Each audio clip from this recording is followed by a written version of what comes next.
Beszél. Mármint beszerező.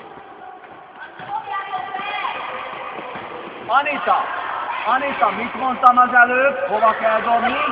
Megint oda dobott fejmagasságba. De nem látszik. Megvan a helyzet, és utána nem tudod belőle.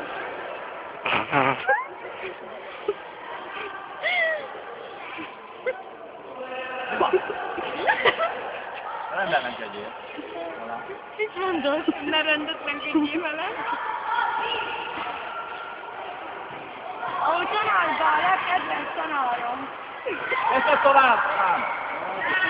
Nem csúnyán nőni, még jobb lenne. Mikor nem tudom elolvasni, mit ír. Menjünk már rá!